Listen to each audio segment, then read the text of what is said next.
계집애가 군복 입었다고 군인이 되냐? 이런 건 쓸모없다. 박중령이 갑자기 소연의 군복 상의를 거칠게 잡아당겼습니다. 찢어지는 군복 소리와 함께 소연의 속옷이 드러났습니다. 아!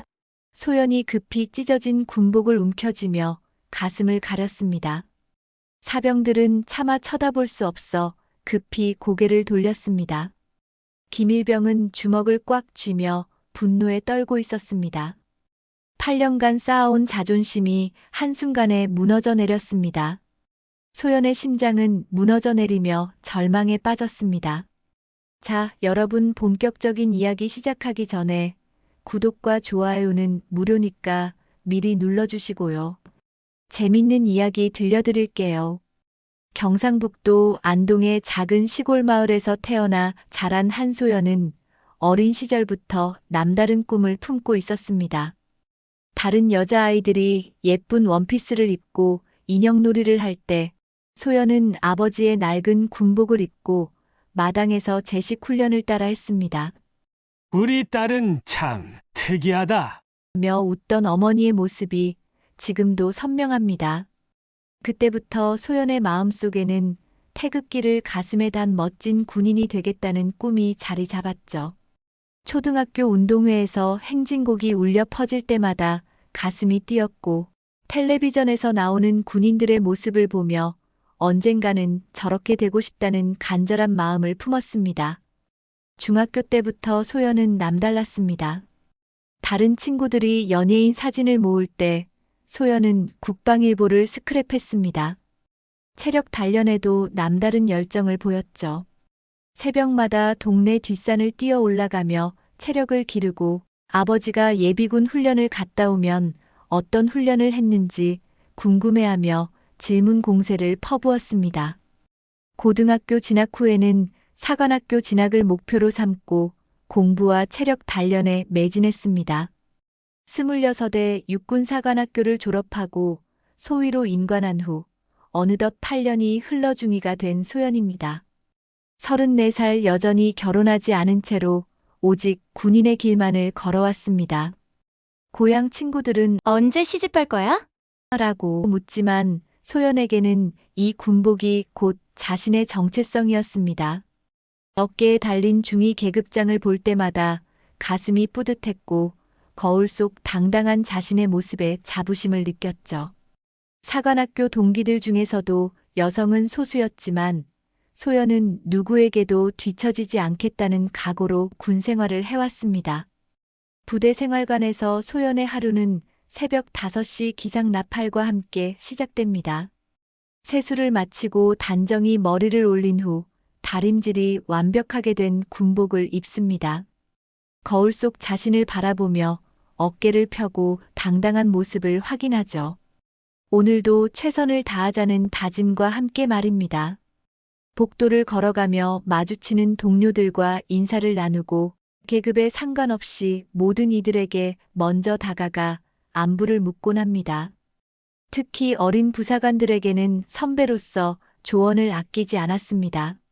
아침 조회에서 소연은 사병들과 마주합니다.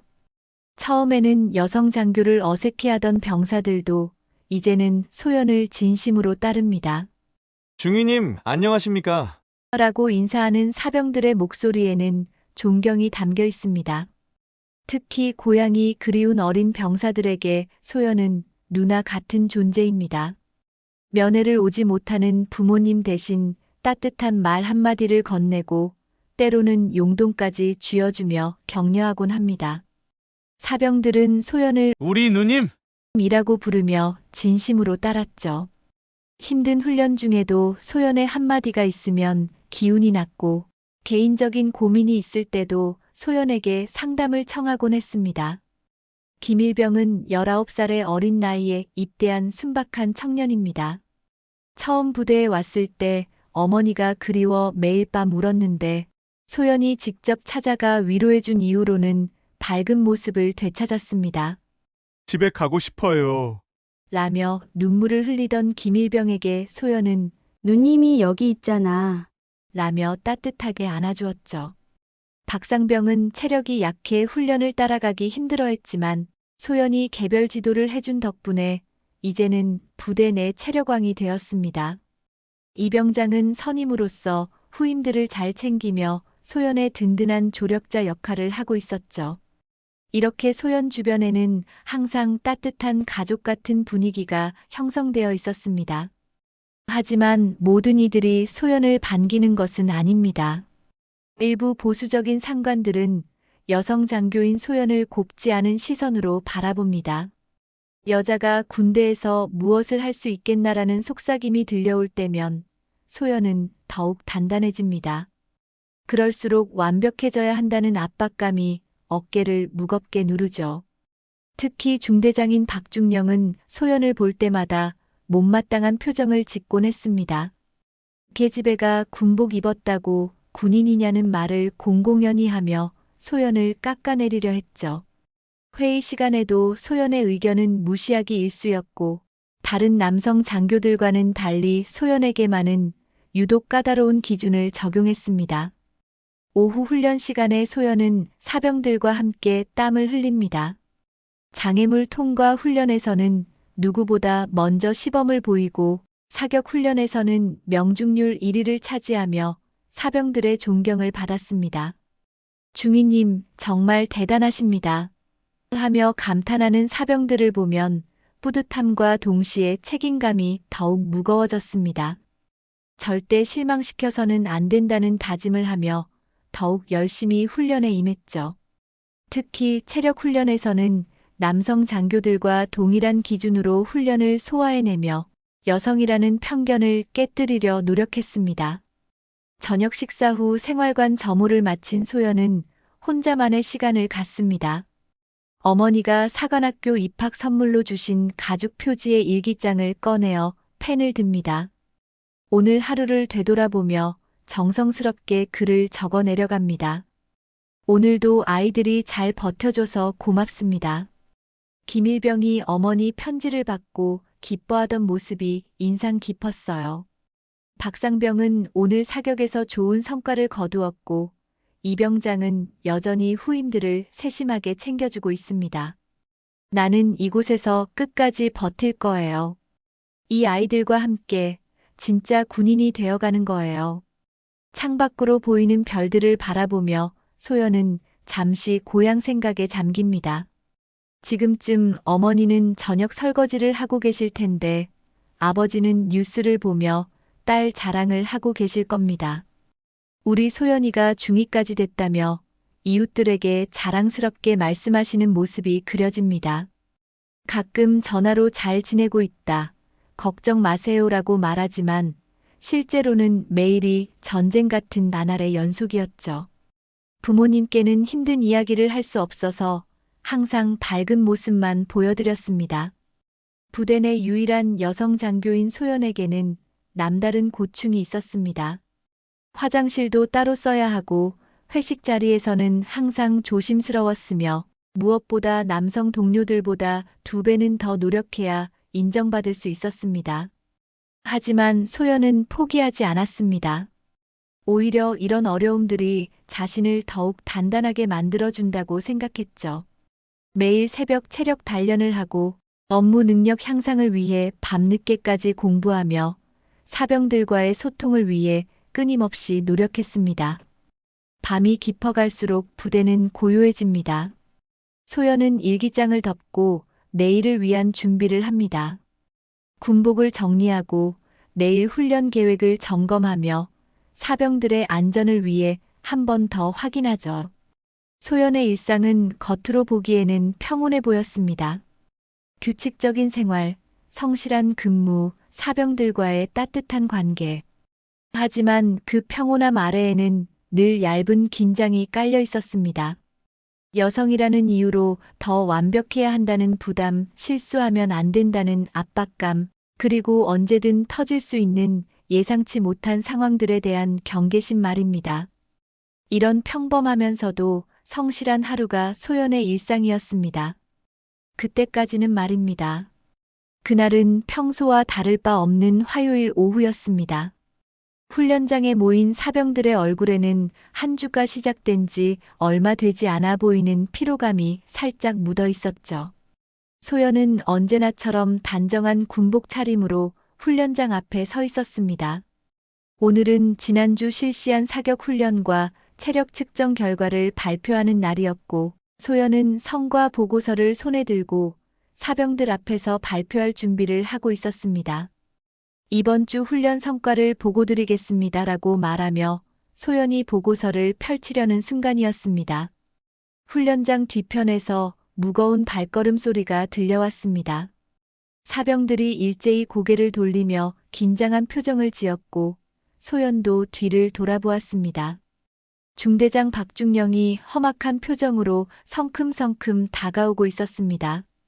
평소에도 소연을 곱지 않게 보던 박중령이었지만 오늘은 유독 더 화가 나 보였습니다. 박중령은 소연 앞에 서더니 차가운 눈빛으로 노려보았습니다. 한중이 뭐 하는 거야? 갑작스러운 질문에 소연은 당황했지만 침착하게 대답했습니다. 중대장님, 이번 주 훈련 성과를 사병들에게 보고하려고 합니다. 하지만 박중령의 표정은 더욱 일그러졌습니다. 누가 너한테 보고하라고 했어?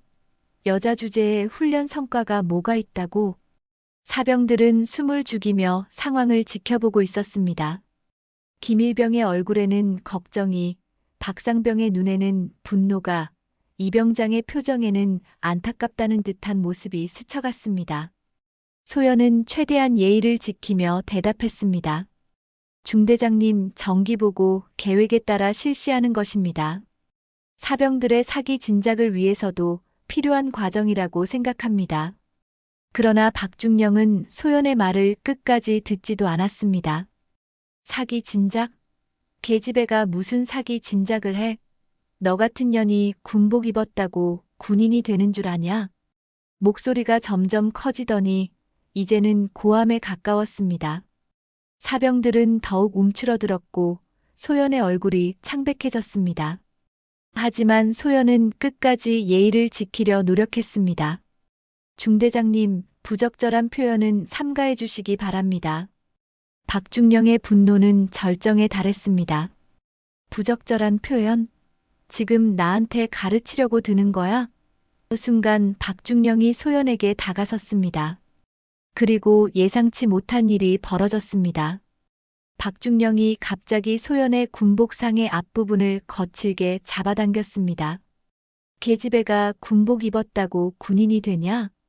이런 건 쓸모없다. 하며 힘껏 잡아당기는 바람에 소연의 군복이 찢어지기 시작했습니다. 소연이 깜짝 놀라며 뒤로 물러서려 했지만 박중령의 손에는 이미 소연의 군복 1000조각이 들려 있었습니다. 군복 상의가 찢어지면서 소연의 속옷이 드러나기 시작했습니다. 순간 훈련장은 정적에 휩싸였습니다. 사병들은 차마 쳐다볼 수 없어 급히 고개를 돌렸고 일부는 눈을 감아버렸습니다. 소연은 급히 찢어진 군복을 움켜쥐며 가슴을 가리려 했습니다.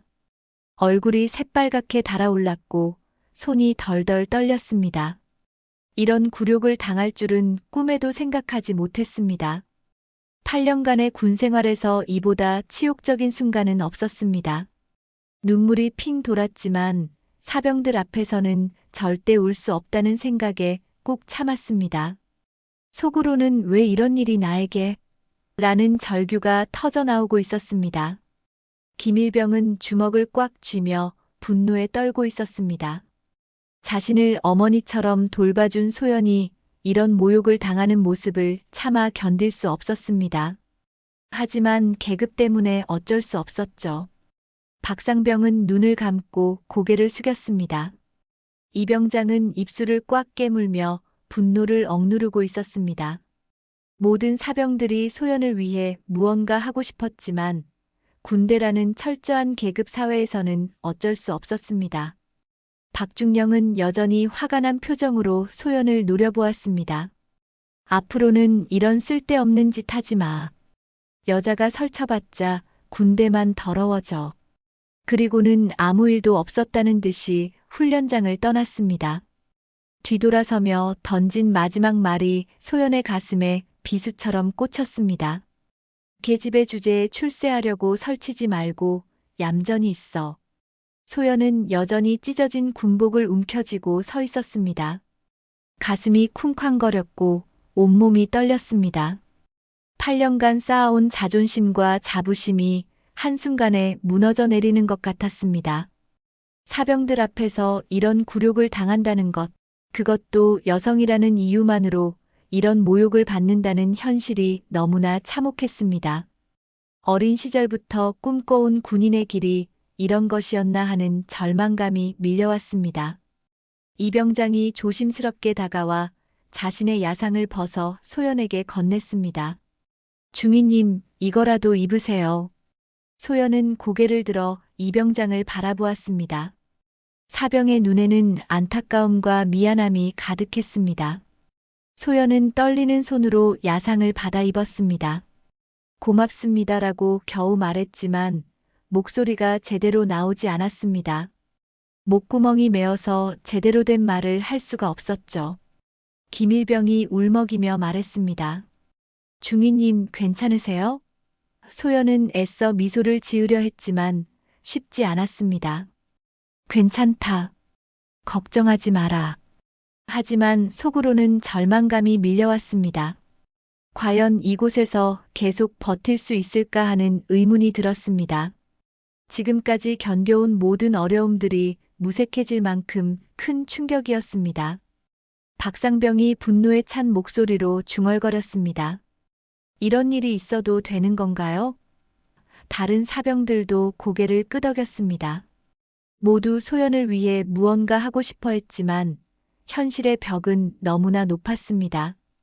군대라는 특수한 환경에서 계급을 무시하고 상관에게 대항한다는 것은 상상조차 할 수 없는 일이었으니까요. 소연은 사병들을 바라보며 말했습니다. 오늘 일은 잊어버려라. 그리고 각자 맡은 임무에 충실하자. 사병들은 대답은 했지만 눈빛에는 여전히 분노와 안타까움이 가득했습니다. 소연의 심장은 여전히 쿵쾅거리고 있었고 찢어진 군복처럼 마음도 찢어진 것 같았습니다. 사병들 앞에서 보인 당당한 모습과는 달리 속으로는 눈물이 쏟아질 것 같았습니다. 훈련장을 떠나며 소연은 생각했습니다. 내가 뭘 잘못했을까? 단지 여성이라는 이유만으로 이런 굴욕을 당해야 하는 현실이 너무나 억울했습니다. 8년간 남성 동료들과 똑같이, 아니, 더 열심히 해왔건만 결국 이런 취급을 받는다는 것이 서러웠습니다. 어머니가 주신 일기장에 오늘 이 일을 어떻게 써야 할지 막막했습니다. 그날 오후 소연에게는 길고 긴 시간이었습니다. 사병들과의 따뜻한 관계, 8년간 쌓아온 자부심, 그리고 군인으로서의 존엄성이 한순간에 무너져 내린 것 같았습니다. 하지만 소연은 알지 못했습니다. 이 굴욕적인 순간이 더 큰 변화의 시작이 될 것이라는 사실을, 그리고 사병들 중 누군가가 이 모든 순간을 조용히 지켜보고 있었다는 사실을 말입니다. 그날 밤 소연은 잠을 이룰 수 없었습니다. 침대에 누워서도 계속해서 오후에 일어난 일이 머릿속을 맴돌았습니다. 찢어진 군복, 사병들의 당황한 표정, 그리고 박중령의 차가운 말들이 귓가에서 떠나지 않았습니다. 새벽 2시가 넘어서야 겨우 잠이 들었지만 악몽에 시달리며 자주 깨어났죠. 꿈속에서도 그 굴욕적인 순간이 반복되었습니다. 다음 날 아침 소연은 평소보다 일찍 일어나 세수를 하며 거울을 바라보았습니다. 눈 밑에 다크서클이 생겼고 얼굴이 많이 상해 보였습니다. 하지만 오늘도 어김없이 군복을 입고 업무에 임해야 했습니다. 새 군복을 입으면서도 어제의 기억이 떠올라 손이 떨렸지만 소연은 이를 악물고 참았습니다. 절대 굴복하지 않겠다는 다짐을 하며 어깨를 펴고 나섰습니다. 아침 조회에서 사병들은 소연을 바라보는 눈빛이 어제와 달랐습니다. 걱정과 미안함, 그리고 분노가 섞인 복잡한 감정들이 느껴졌습니다. 김일병은 중위님 괜찮으세요? 라고 조심스럽게 물었고 소연은 물론이다. 걱정하지 마라고 대답했지만 목소리에 힘이 없었습니다. 사병들은 모두 소연을 위해 무언가 하고 싶어 했지만 할 수 있는 것이 없어 더욱 답답해했습니다. 점심시간이 되자 소연은 용기를 내어 부대 내 인권상담센터를 찾았습니다. 오랫동안 망설였지만 이런 일이 또 일어나서는 안 된다는 생각에 발걸음을 옮겼습니다. 상담센터 문 앞에서 한참을 머뭇거리다가 문을 열었습니다. 안에는 친절해 보이는 여성 상담관이 있었고 소연은 떨리는 목소리로 어제 있었던 일을 설명하기 시작했습니다. 어제 훈련장에서 중대장님이 말을 시작하려는데 목이 메었습니다. 상담관은 따뜻한 표정으로 천천히 말씀하세요라고 격려해 주었습니다. 소연은 깊게 숨을 들이쉬고 어제 일어난 모든 일을 자세히 설명했습니다. 군복을 찢은 것, 사병들 앞에서 당한 굴욕, 그리고 그 후의 심정까지 모든 것을 쏟아내었습니다. 상담관은 진지한 표정으로 소연의 이야기를 들었습니다. 정말 심각한 사안이군요. 즉시 공식적인 신고 절차를 밟아야 합니다. 상담관은 소연에게 신고서 작성 방법을 설명해 주었고 증거 수집의 중요성에 대해서도 알려주었습니다. 목격자들의 증언이 중요할 것 같은데 혹시 그날 현장에 있던 분들과 이야기해 보셨나요? 소연은 고개를 저었습니다. 사병들에게 부담을 주고 싶지 않아서요. 계급상 그분들이 증언하기 어려울 것 같아서. 상담관은 이해한다는 표정을 지으며 하지만 정의를 위해서는 용기가 필요합니다. 이런 일이 반복되지 않으려면 반드시 문제를 제기해야 해요라고 조언했습니다. 1시간 정도 상담을 받은 후 소연은 신고서를 작성하기로 결심했습니다. 떨리는 손으로 신고서에 사건의 경위를 상세히 적어 내려갔습니다. 날짜, 시간, 장소, 목격자, 그리고 박중령의 정확한 행동과 발언까지 모든 것을 빠짐없이 기록했습니다. 신고서를 제출하는 순간 소연의 가슴은 두근거렸습니다. 이제 돌이킬 수 없는 길에 들어선 것 같았습니다. 그날 오후 소연이 사무실에서 업무를 보고 있는데 동료 여군 하사인 정하사가 찾아왔습니다. 정하사는 평소 소연과 가깝게 지내던 후배였는데 오늘은 표정이 어두워 보였습니다. 중위님, 잠시 얘기 좀 할 수 있을까요? 정하사의 목소리에는 무언가 중요한 이야기가 있다는 느낌이 들었습니다. 둘은 조용한 곳으로 이동했고 정하사는 주위를 둘러본 후 조심스럽게 입을 열었습니다. 중위님, 어제 일 들었어요. 소연은 깜짝 놀랐습니다. 벌써 소문이 퍼진 것일까요? 정하사는 계속해서 말했습니다. 사실 저도 비슷한 일을 당한 적이 있어요. 소연의 눈이 커졌습니다. 정하사는 고개를 끄덕이며 눈물을 참았습니다. 작년에 박중령이 저에게도 직접적인 신체 접촉은 아니었지만 언어적 성희롱을 계속했어요. 여자 군인은 장식품일 뿐이다. 제대로 된 일은 남자들이 해야 한다는 식으로요. 정하사의 목소리가 떨렸습니다. 그때 왜 신고하지 않았어요? 소연이 물었습니다. 정하사는 쓴웃음을 지으며 대답했습니다. 신고했어요. 하지만 오히려 저만 더 힘들어졌어요. 다른 상관들은 박중령 성격 알잖아. 그냥 넘어가라고 하더라고요. 심지어 여자가 예민하게 구는 것 아니냐는 말까지 들었어요. 정하사의 눈에 눈물이 고였습니다. 소연은 충격을 받았습니다. 자신만 당한 일이 아니었던 것입니다. 그 후에는 어떻게 됐나요? 결국 아무것도 바뀌지 않았어요. 오히려 박중령의 괴롭힘이 더 심해졌죠. 다른 사람들 앞에서 저를 무시하고 업무에서도 제외시키고 결국 저는 포기할 수밖에 없었어요. 정하사는 소연의 손을 잡으며 간절하게 말했습니다. 중위님, 신고하시려는 거죠? 하지만 정말 신중하게 생각해 보세요. 이 부대에서 박중령의 영향력은 생각보다 커요. 윗선에도 든든한 후원자들이 있고요. 소연은 정하사의 말에 깊은 고민에 빠졌습니다. 그럼 계속 당하고만 있어야 하나요? 소연이 물었습니다. 정하사는 고개를 저으며 그게 아니라 더 신중하게 접근해야 한다는 뜻이에요. 혼자서는 힘들어요. 더 많은 증거와 지지자들이 필요해요라고 조언했습니다. 그날 저녁 소연은 깊은 고민에 빠졌습니다. 정하사의 말이 계속 머릿속을 맴돌았습니다. 과연 자신의 신고가 효과가 있을까요? 아니면 정하사처럼 더 큰 고통만 받게 될까요? 하지만 동시에 이런 생각도 들었습니다. 누군가는 시작해야 하지 않을까? 내가 포기하면 또 다른 피해자가 생기는 것 아닐까? 밤늦게 소연은 일기를 썼습니다. 오늘 정하사로부터 충격적인 이야기를 들었습니다. 나만 당한 일이 아니었구나. 하지만 그렇다고 해서 포기할 수는 없어요.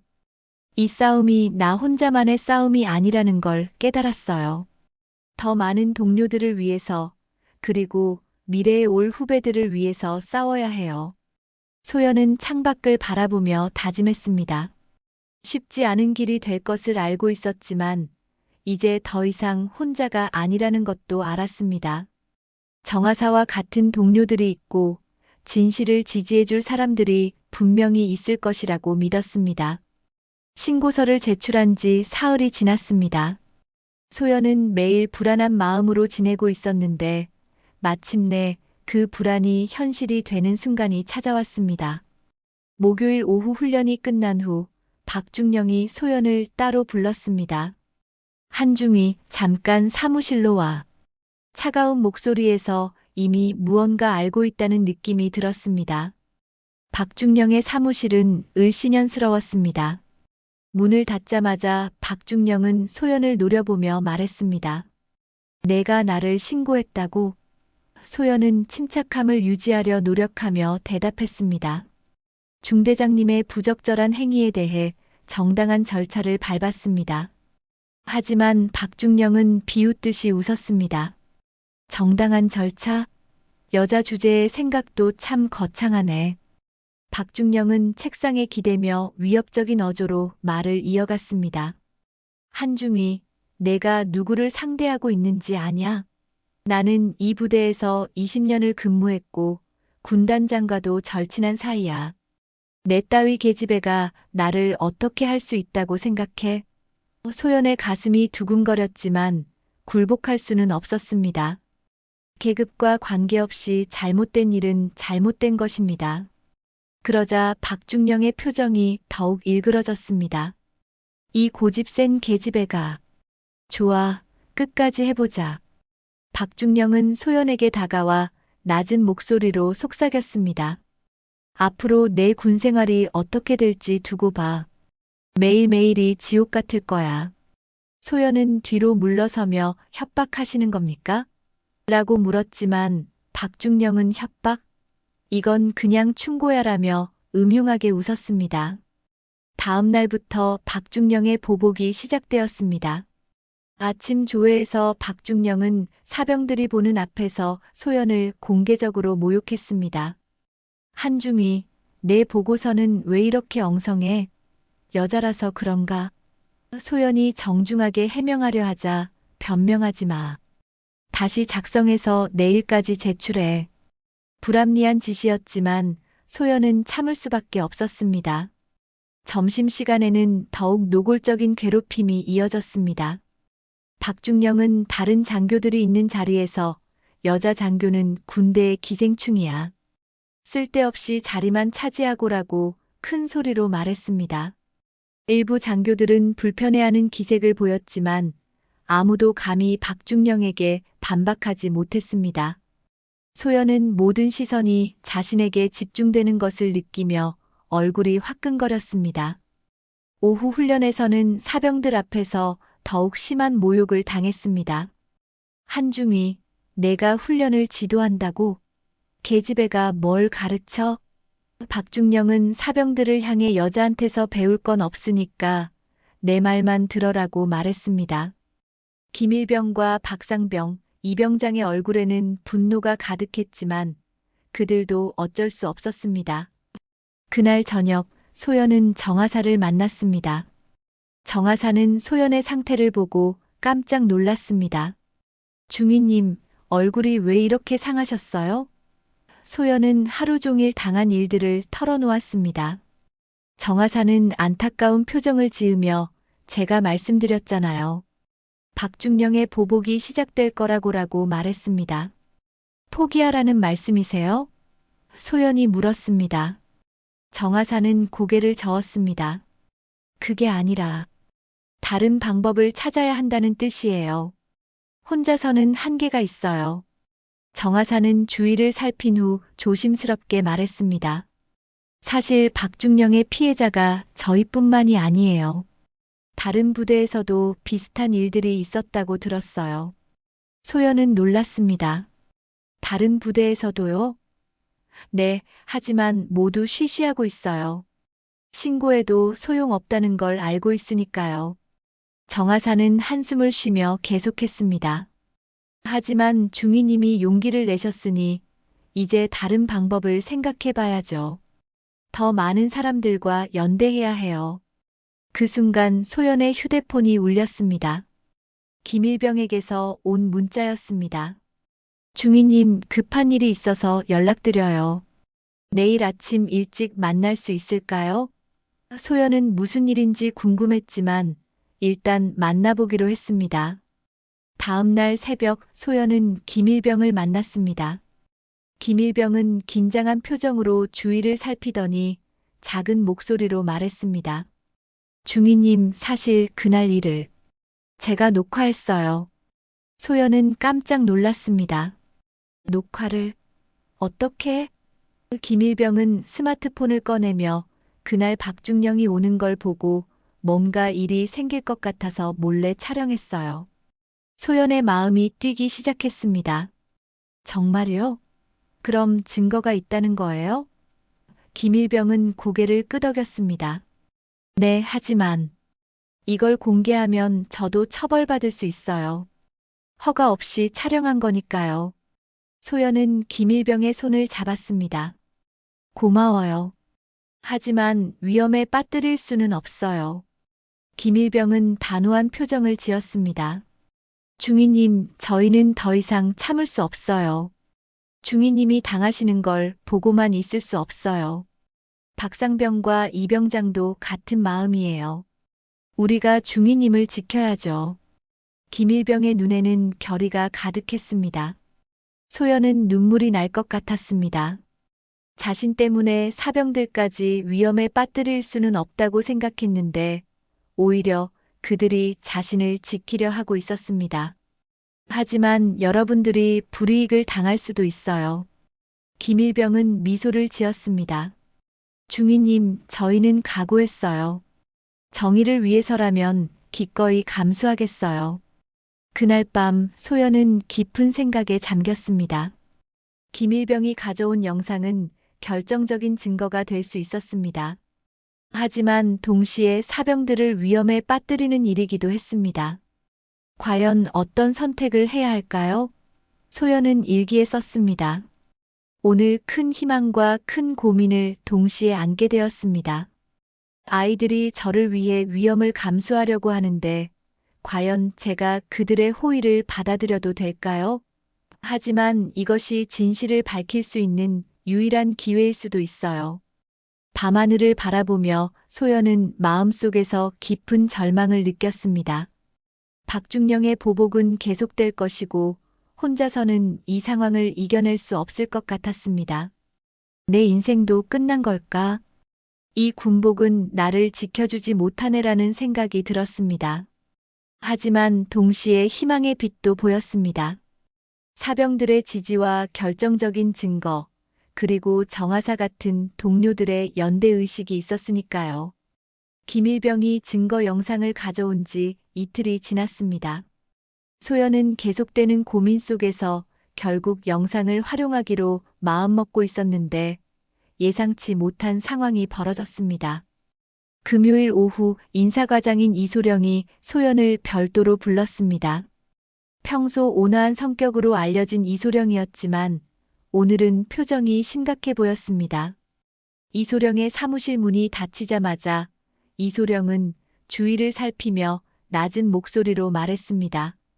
한중희, 솔직히 말하겠소. 지금 상황이 매우 심각해. 소연은 긴장하며 무슨 말씀이신지요? 라고 물었습니다. 이소령은 한숨을 쉬며 박중령 뒤에는 군단장이 있소. 그리고 그 위로도 든든한 후원자들이 있어. 소연의 얼굴이 창백해졌습니다. 그럼 제 신고는 아무 소용이 없다는 말씀이신가요? 이소령은 고개를 저었습니다. 아니요, 하지만 현실을 직시해야 해요.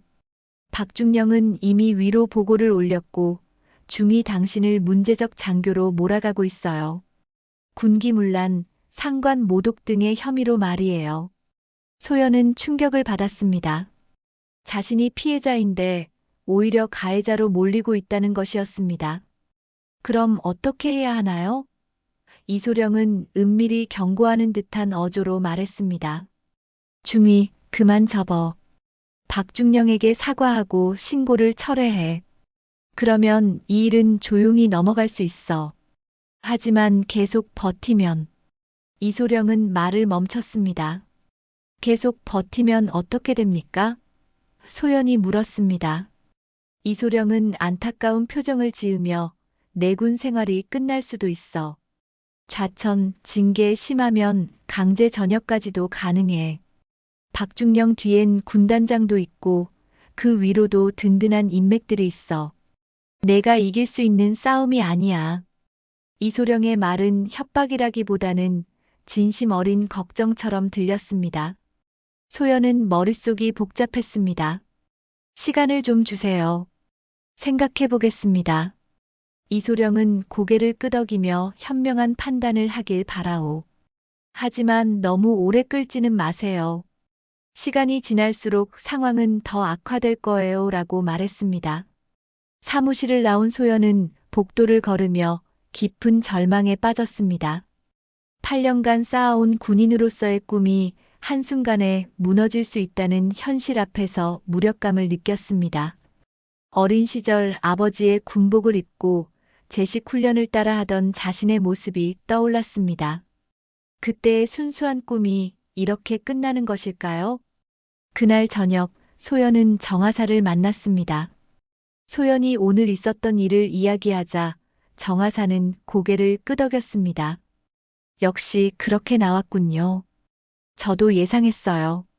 정하사는 쓴웃음을 지으며 제가 신고했을 때도 똑같았어요. 오히려 저를 문제 인물로 몰더라고요. 그럼 정말 답이 없는 건가요? 소연이 절망적인 목소리로 물었습니다. 정하사는 잠시 생각하더니 중위님, 혹시 외부 기관에 신고하는 건 어떨까요? 국정감사나 언론 쪽으로요. 소연은 깜짝 놀랐습니다. 외부로요? 그럼 더 큰 문제가 되는 거 아닌가요? 정하사는 진지한 표정으로 큰 문제가 되는 게 오히려 도움이 될 수도 있어요. 부대 내에서는 덮어버릴 수 있지만 외부의 관심을 받으면 함부로 처리할 수 없으니까요 라고 설명했습니다. 하지만 동시에 위험성도 경고했습니다. 다만 그렇게 되면 정말 돌이킬 수 없는 길이 돼요. 각오를 단단히 해야 해요. 그날 밤 소연은 잠을 이룰 수 없었습니다. 머릿속에서는 계속해서 갈등이 일어났습니다. 포기하고 사과하면 평온한 군 생활을 계속할 수 있을 것이다. 하지만 그러면 또 다른 피해자가 생길 것이다. 내가 여기서 굴복하면 정하사와 같은 동료들은 어떻게 될까? 그리고 미래의 여성 장교들은? 그 생각이 꼬리에 꼬리를 물었습니다. 새벽 4시 소연은 일기장을 펼쳤습니다. 내 인생도 끝난 걸까? 이 군복은 나를 지켜주지 못하네. 펜을 든 손이 떨렸습니다. 어린 시절부터 꿈꿔온 군인의 길이 이렇게 막다른 골목에서 끝나는 것 같았습니다. 부모님께 어떤 얼굴로 돌아가야 할지, 그동안 자신을 믿고 따라준 사병들에게 어떻게 설명해야 할지 막막했습니다. 하지만 그 순간 김일병의 얼굴이 떠올랐습니다. 중위님, 저희는 각오했어요. 정의를 위해서라면 기꺼이 감수하겠어요. 그 진심 어린 말이 가슴을 울렸습니다. 그리고 정하사의 눈물 어린 고백도 생각났습니다. 저도 당했어요. 하지만 신고하면 더 힘들어져요. 소연은 창밖을 바라보며 생각했습니다. 과연 자신이 이 싸움을 포기한다면 앞으로 몇 명의 여성 군인들이 더 같은 고통을 당하게 될까요? 자신의 안위를 위해 진실을 묻어버리는 것이 과연 옳은 일일까요? 다음 날 아침 소연은 결정을 내렸습니다. 이소령을 찾아가서 말했습니다. 소령님, 저는 신고를 철회하지 않겠습니다. 끝까지 가보겠어요. 이소령은 한숨을 쉬며 정말 후회하게 될 텐데 라고 말했지만 소연은 흔들리지 않았습니다. 네, 후회할 수도 있겠죠. 하지만 지금 포기하면 평생 후회할 것 같아요. 소연의 목소리에는 확고한 의지가 담겨 있었습니다. 이소령은 더 이상 말리지 않고 그렇다면 조심하세요. 앞으로 더 힘든 일들이 기다리고 있을 테니까라고 충고했습니다. 그날 오후 소연은 김일병을 다시 만났습니다. 일병, 그 영상 사용하기로 했어요. 김일병의 얼굴이 밝아졌습니다. 정말요? 중위님이 결정하셨다면 저희도 끝까지 함께 하겠어요. 소연은 김일병의 손을 잡으며 고마워요. 하지만 위험할 수도 있어요. 김일병은 웃으며 중위님, 저희는 진짜 군인이에요. 위험을 무릅쓰고 정의를 지키는 게 군인 아닌가요? 그 순간 소연은 깨달았습니다. 자신이 지켜야 할 것은 단순히 개인의 명예가 아니라 군인으로서의 진정한 가치였다는 것을, 그리고 자신과 함께 싸우려는 사병들이야말로 진정한 동료라는 것을, 비록 앞길이 험난하겠지만 이제 혼자가 아니라는 사실에 조금이나마 위안을 받았습니다. 김일병과의 만남을 마친 다음 날 소연에게는 그동안 경험해 본 적 없는 절망적인 상황이 기다리고 있었습니다. 월요일 아침 조회에서 박중령은 평소보다 더욱 기세등등한 모습이었습니다. 사병들 앞에서 소연을 바라보며 냉소적인 미소를 지었습니다. 한중위, 요즘 정신 상태가 어떤가?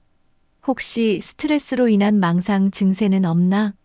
소연은 당황했지만 침착하게 무슨 말씀이신지 모르겠습니다라고 대답했습니다. 박중령은 사병들을 향해 큰 소리로 말했습니다. 여러분, 최근 일부 여성 장교들이 피해 망상에 빠져서 헛된 신고를 하는 일이 있다고 합니다. 여러분도 조심하시기 바랍니다. 사병들은 무슨 말인지 알아차리고 불편한 표정을 지었습니다. 점심시간이 되자 더욱 노골적인 괴롭힘이 시작되었습니다.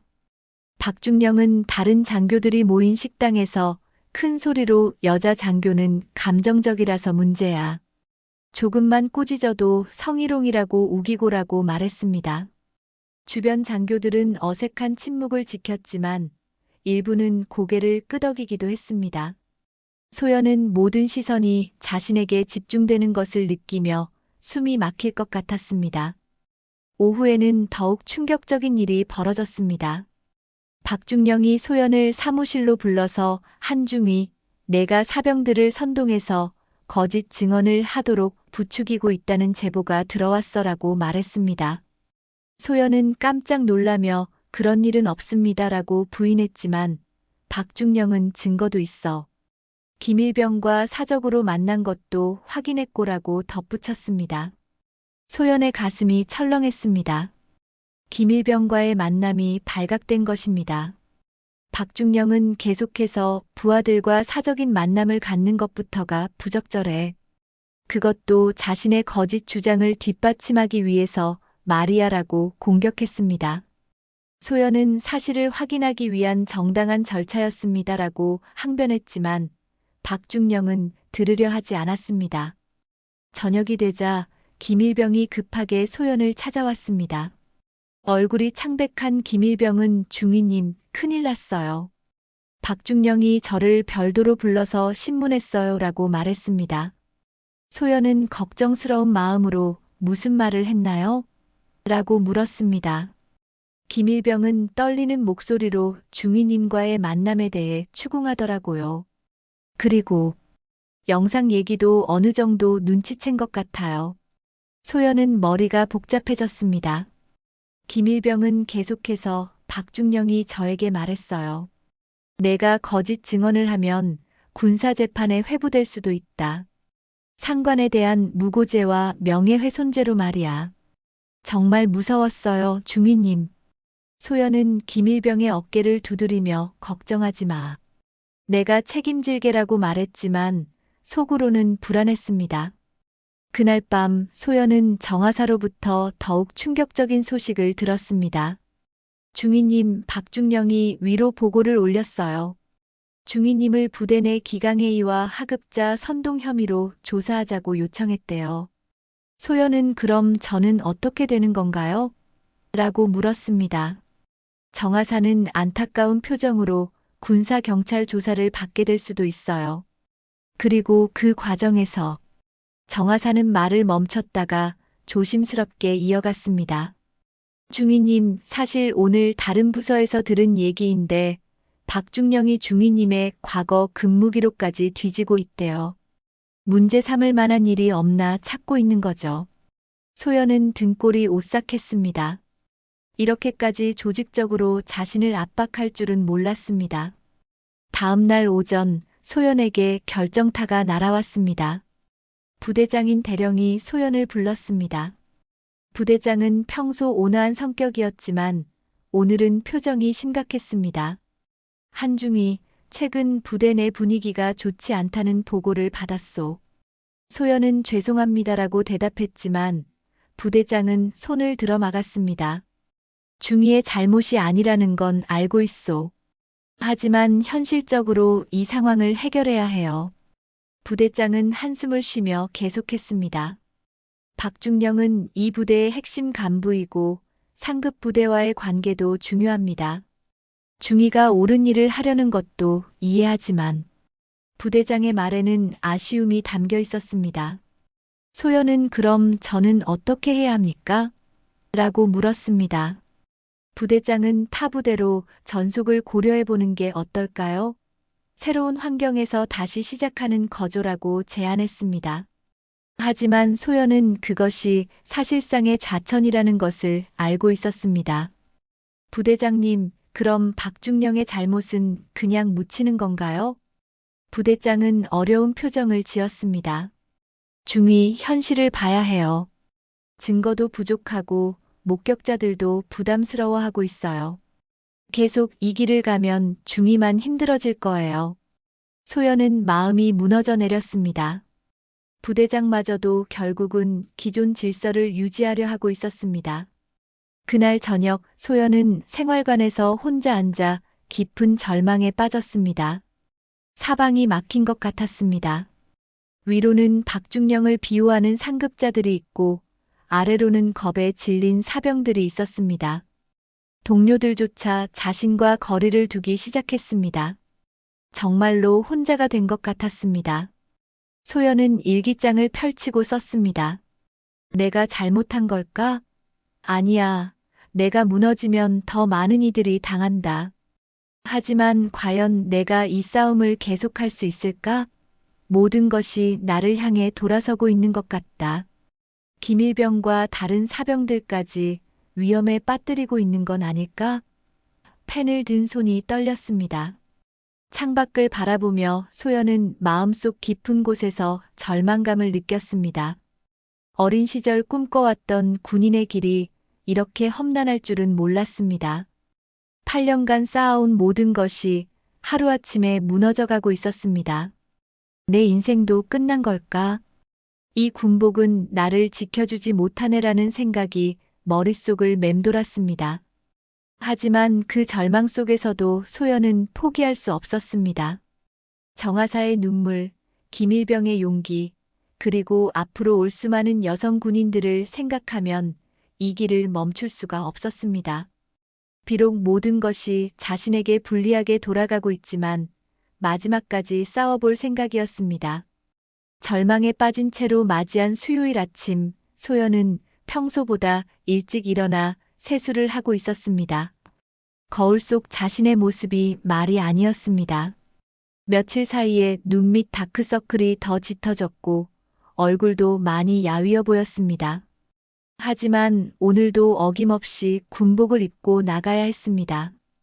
포기할 수는 없었으니까요. 아침 조회를 마치고 사무실로 향하던 소연에게 뜻밖의 일이 벌어졌습니다.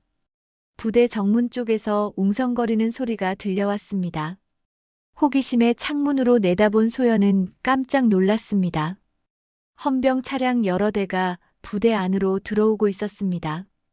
그것도 헌병사령부 마크가 선명한 공식 차량들이었습니다.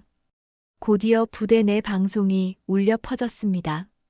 전 장병은 현재 위치에서 대기하시기 바랍니다. 헌병사령부 조사팀이 특별조사를 실시합니다. 소연의 가슴이 두근거렸습니다. 설마 자신의 신고 때문일까요? 아니면 박중령 쪽에서 먼저 조치를 취한 것일까요? 온갖 생각이 머릿속을 스쳐갔습니다. 헌병 조사팀장인 김중령이 부대장실로 향했고 곧이어 긴급 간부회의가 소집되었습니다. 소연도 회의실로 불려갔는데 박중령의 얼굴이 평소와는 달리 굳어 있었습니다. 무슨 일인지 알 수 없었지만 분위기가 심상치 않았습니다. 김중령이 회의실에 들어서며 엄숙한 목소리로 말했습니다. 안녕하십니까? 헌병사령부 수사팀장 김중령입니다. 오늘부터 이 부대에 대한 특별조사를 실시하겠습니다. 그리고는 서류를 꺼내며 박중령님, 당신은 직권남용 및 성희롱 혐의로 조사를 받게 됩니다. 순간 회의실은 정적에 휩싸였습니다. 박중령은 얼굴이 새하얗게 변하며 무슨 소리입니까? 이건 분명 음모입니다. 라고 소리쳤습니다.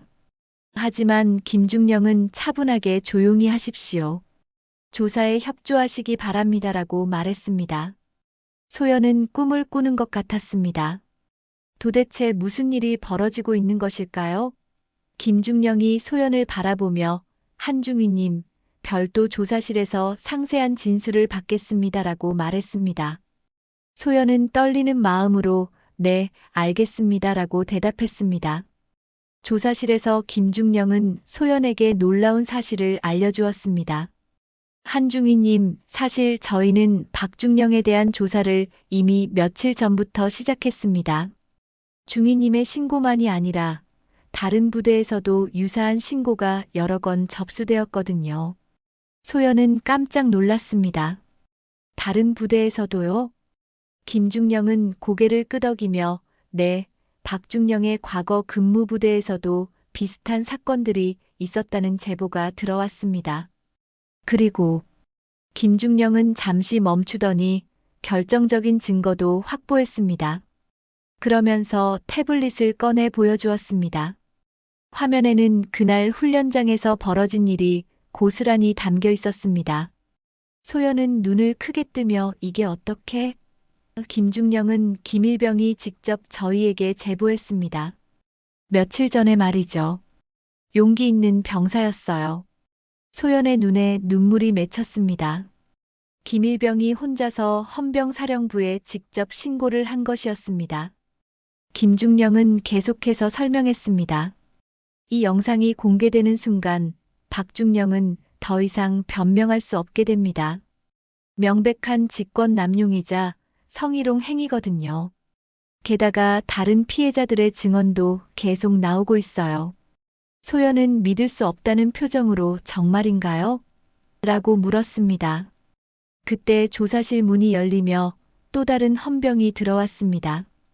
팀장님, 박중령 조사에서 추가 사실이 밝혀졌습니다. 다른 부대 근무 시절에도 유사한 사건이 3건 더 있었고 피해자들이 증언하겠다고 나섰습니다. 김중령은 만족스러운 표정을 지으며 드디어 전모가 드러나는군요. 오후가 되자 더욱 놀라운 일이 벌어졌습니다. 김중령이 소연을 다시 불러서 한중위님, 이번 사건을 계기로 군 전체의 성희롱 근절 대책이 논의되고 있습니다. 국방부에서도 관심을 갖고 있고요라고 말했습니다. 소연은 그럼 박중령은 어떻게 됩니까? 라고 물었습니다. 군사재판에 회부될 예정입니다. 죄목은 직권남용, 성희롱, 그리고 부하 협박까지 추가될 것 같아요. 김중령의 말에 소연은 가슴이 뛰었습니다. 마침내 정의가 실현되는 순간이었습니다. 그리고 한중위님께는 용기 있는 신고에 대한 표창도 검토되고 있습니다.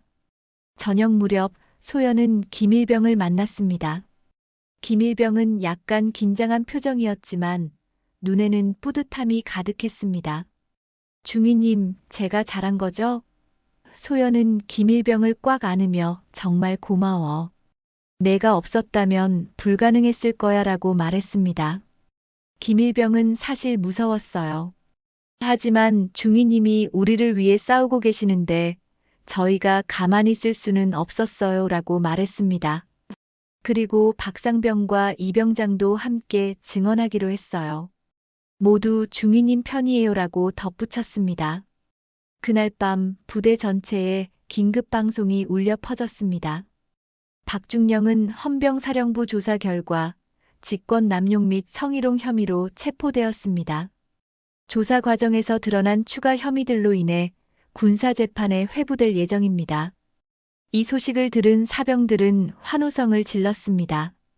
소연은 생활관에서 이 모든 상황을 지켜보며 믿을 수 없다는 기분이었습니다. 며칠 전까지만 해도 절망에 빠져 있었는데 이제는 완전히 상황이 역전된 것입니다. 정의가 승리한 순간이었습니다. 밤늦게 소연은 정하사로부터 전화를 받았습니다. 중위님, 정말 축하드려요. 이제 우리도 당당하게 군복을 입을 수 있을 것 같아요. 정하사의 목소리에는 감격이 담겨 있었습니다. 그리고 다른 여성 장교들도 모두 중위님께 감사하다고 전해달라고 하네요. 소연은 창밖을 바라보며 조용히 속삭였습니다. 이제야 알겠다. 군복은 나를 올가매는 쇠사슬이 아니라 진실을 위해 싸우라는 무기였다는 것을. 길고 힘든 싸움이었지만 마침내 진실이 승리했습니다. 그리고 이 승리는 소연 혼자만의 것이 아니었습니다. 용기 있게 함께 싸워준 모든 이들의 승리였습니다. 박중령이 체포된 지 일주일이 지났습니다.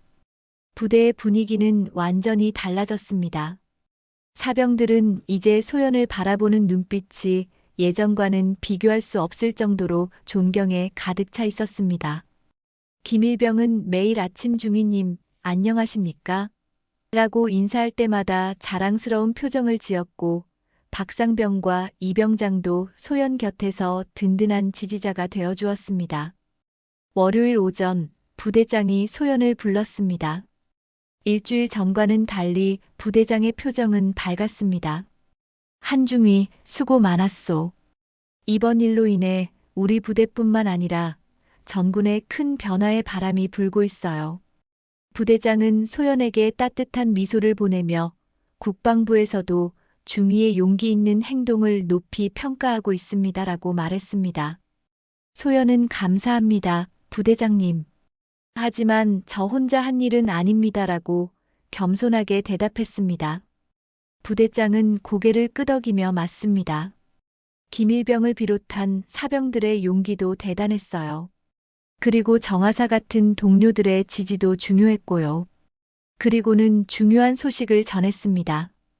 곧 국방부에서 성희롱 근절 대책 발표가 있을 예정인데 중위가 그 사례로 소개될 것 같습니다. 화요일 오후 소연에게 더욱 놀라운 소식이 전해졌습니다. 헌병사령부 김중령이 다시 찾아와서 한중위님, 박중령 사건을 계기로 군 전체에서 유사한 사건들이 속속 신고되고 있습니다라고 말했습니다. 소연은 그럼 다른 피해자들도 용기를 낸 건가요? 라고 물었습니다. 김중령은 네, 중위님의 사례가 큰 용기를 주었다고 합니다. 김중령은 계속해서 박중령 군사재판 결과도 나왔습니다. 징역 2년의 강제 전역 처분을 받았어요. 그리고 그동안 덮여있던 다른 가해자들도 줄줄이 처벌받게 될 것 같습니다라고 설명했습니다. 소연은 정말 다행입니다. 이제 더 이상의 피해자는 없겠네요 라고 안도의 한숨을 쉬었습니다. 수요일 아침 소연은 특별한 경험을 했습니다. 타 부대에서 근무하는 여성 장교 2명이 소연을 찾아왔습니다. 중위님, 저희도 비슷한 일을 당했었는데 중위님 덕분에 용기를 낼 수 있었어요. 그들은 눈물을 글썽이며 이제야 당당하게 군인이라고 말할 수 있을 것 같아요 라고 고백했습니다. 그들 중 한 명인 이중위는 사실 작년에 상관으로부터 성희롱을 당했지만 신고할 엄두를 못 내고 있었어요. 하지만 중위님의 사례를 보고 신고했고 지금 조사 중이에요 라고 말했습니다. 또 다른 장교인 최중위도 우리 부대에서도 변화가 시작됐어요. 이제는 여성 장교를 예전처럼 무시하지 못해요 라고 덧붙였습니다. 목요일에는 더욱 의미 있는 일이 벌어졌습니다. 국방부에서 군내 양성평등 증진 유공자로 소연을 선정했다는 공식 발표가 있었습니다. 표창식은 다음 주에 국방부에서 열릴 예정이었고 국방부 장관이 직접 표창장을 수여한다고 했습니다. 소연은 과분한 상입니다라고 말했지만 내심 뿌듯했습니다. 그날 저녁 소연은 사병들과 함께 간단한 축하 시간을 가졌습니다. 김일병이 대표로 나서서 중위님, 저희가 준비한 작은 선물이 있어요 라고 말하며 예쁘게 포장된 상자를 내밀었습니다. 안에는 사병들이 직접 만든 작은 방패 모양의 기념품이 들어있었고 거기에는 우리의 진짜 누님 한소연 중위님께라고 새겨져 있었습니다. 소연은 감동받아 눈물이 날 뻔했습니다. 고마워, 정말 고마워. 너희들이 없었다면 불가능했을 거야. 박상병이 중위님이 저희에게 용기를 주셨어요.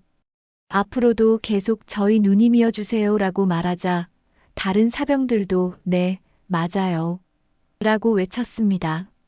이병장이 진지한 표정으로 중위님, 이제 저희 부대는 정말 달라질 것 같아요. 계급과 성별에 상관없이 서로 존중하는 분위기가 만들어졌어요 라고 말했습니다. 소연은 맞아. 이게 진짜 군대 모습이어야 해. 서로를 동료로 인정하고 존중하는 거 말이야 라고 대답했습니다. 금요일 오후 소연은 정하사와 마지막 대화를 나누었습니다. 정하사는 중위님 덕분에 저도 다시 신고할 용기를 얻었어요. 이번에는 제대로 처리될 것 같아요 라고 말했습니다. 소연은 함께 싸워줘서 고마웠어요. 혼자였다면 절대 불가능했을 거예요 라고 답했습니다. 정하사는 중위님이 보여준 용기가 우리 모두에게 희망을 주었어요. 이제 후배 여성 장교들도 당당하게 꿈을 펼칠 수 있을 거예요 라고 말하며 환하게 웃었습니다. 소연도 그래요. 우리가 만든 변화가 계속 이어져 나갔으면 좋겠어요 라고 화답했습니다. 토요일 저녁 소연은 오랜만에 부모님께 전화를 드렸습니다. 어머니, 아버지, 딸이 뉴스에 나온다고 해서 놀라지 마세요. 어머니는 무슨 일이야, 소연아? 라고 걱정스럽게 물으셨고 소연은 그동안 있었던 일들을 차근차근 설명드렸습니다. 아버지는 우리 딸이 정말 대단하구나. 어렸을 때부터 정의감이 강했는데 이렇게 큰일을 해내다니라고 자랑스러워 하셨습니다. 어머니는 눈물을 글썽이며 힘들었을 텐데 잘 버텨줘서 고마워. 어머니가 정말 자랑스러워라고 말씀하셨습니다. 일요일 밤 소연은 오랜만에 일기를 썼습니다. 드디어 모든 것이 끝났습니다. 아니, 끝이 아니라 새로운 시작인 것 같아요. 이 힘든 시간을 통해 진짜 군인이 무엇인지 깨달았어요. 계급장이나 권력이 아니라 옳은 것을 위해 싸우는 마음이 진짜 군인의 정신이었어요. 소연은 창밖을 바라보며 조용히 속삭였습니다. 이제야 알겠네요. 군복은 나를 올가매는 쇠사슬이 아니라 진실을 위해 싸우라는 무기였다는 것을. 그리고 혼자가 아니라 함께 싸울 때 더 강해진다는 것도 알게 됐어요. 월요일 아침 소연은 새로운 마음으로 군복을 입었습니다. 거울 속 자신의 모습이 예전과는 달라 보였습니다. 더 당당하고 더 자신감 있어 보였습니다. 사병들이 보는 앞에서도 이제는 정말 당당하게 서 있을 수 있었습니다. 부대 전체가 진정한 동료애로 하나 되는 모습을 보며 소연은 처음으로 진짜 군인이 된 것 같다는 생각이 들었습니다. 오늘도 재미있으셨나요? 시청해주셔서 감사합니다. 재미있게 보셨다면 구독, 좋아요, 알림 설정까지 해주시면 큰 힘이 됩니다.